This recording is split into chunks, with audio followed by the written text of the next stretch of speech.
Hey everybody, welcome back to Ohio Valley Prepping. And today, well, we're talking about something that's absolutely game changing for your preparedness journey. But a lot of folks, well, they skip it.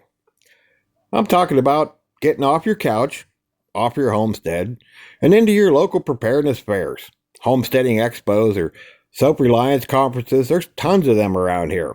Even there's smaller meetups. Here in Ohio, we got places like Hocking Hills, Holmes County, Millersburg. We got some incredible events coming up, like the Heritage Skills USA Homestead and Survival Summit in Hocking Hills, or the Heartland Self-Reliance Conference. And there's others popping up every year. And they're becoming more and more popular, but there's still a lot of people that say, why bother? Well, today I'm going to break down the two biggest reasons these events are worth your time and gas money. One, massive learning opportunities, and most importantly, meeting like-minded people who actually get it. So if you're serious about building resilience for your family, well, stick around. Let's dive in.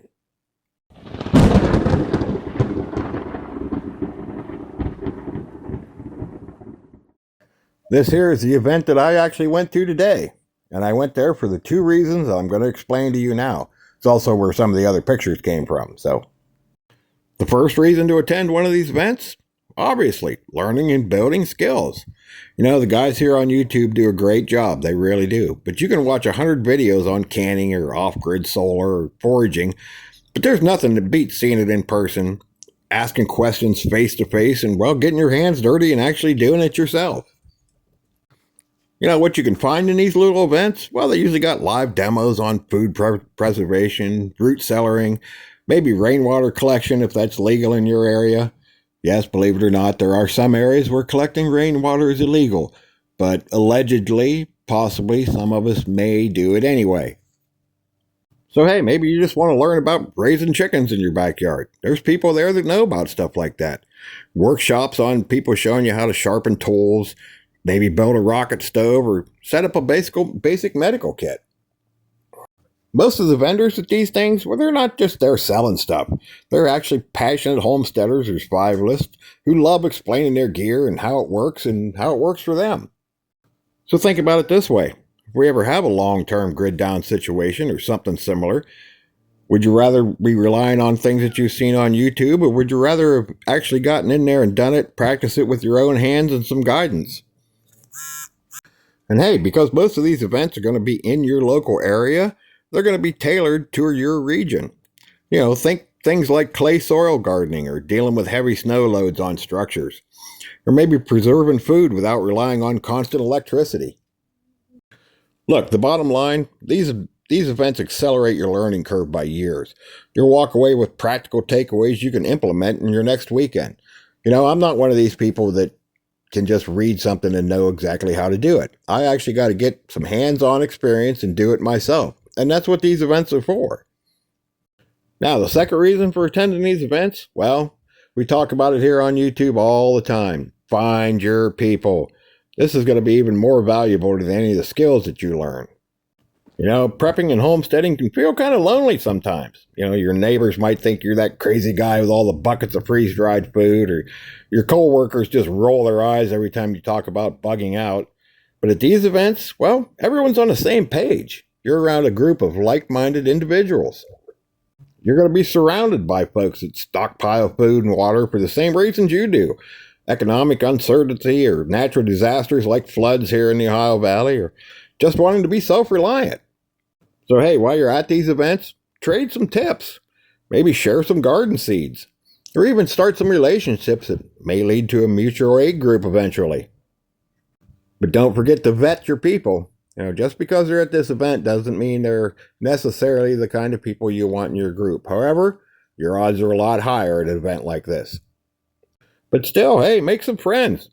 Maybe you'll meet some people you can trade some items for, make a little barter system, or maybe even somebody that can help you troubleshoot some solar setups. Personally, I've met people at these events that I still talk to today. Some of them are part of my mag. Some of them are just friends that we keep in touch and trade tips and tricks, talk about seeds and other things with. I've met some people that I can bounce what-if scenarios off of, and they don't think I'm crazy. And it's huge to have people like this. In a real emergency, your online buddies might be states away. But the guy you met at the Heartland Conference 2 counties over, well, he might be the one that saves you when it all goes down. Communities like this aren't just nice to have. It's a force multiplier for survival. History shows that resilient neighborhoods recover faster than isolated individuals. So these events are where you start building that network, right here in your local area. And don't worry, if you're an introvert, just start small. Go to one little workshop, talk to one vendor. Most of the folks there are real friendly because they're there for the same reasons you are.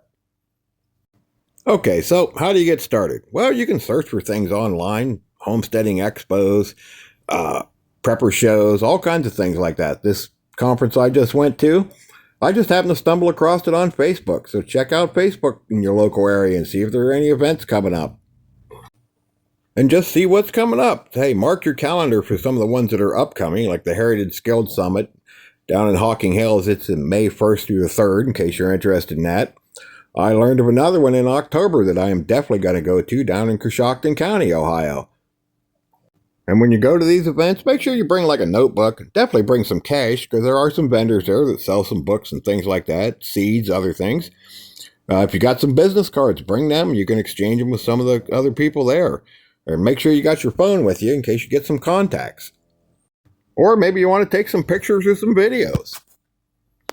Hey, so if you've ever been to one of these events, drop a comment down in the comment section. What was your biggest takeaway? Or did you meet any people that maybe became part of your mag, or at least somebody that you stay in contact with? And if you're on the fence about whether or not you should go to one of these events, go. Just go once. I promise it'll be worth it. So I hope this helped. And if it did, hey, share it out. Hit all the buttons. It really does help. This has been Ohio Valley Prepping. Hey, find your people. Keep your head on a swivel. Stay grounded. Remember, don't wait for SHTF, because it ain't going to wait for you. We'll see y'all on the next one. OVP out.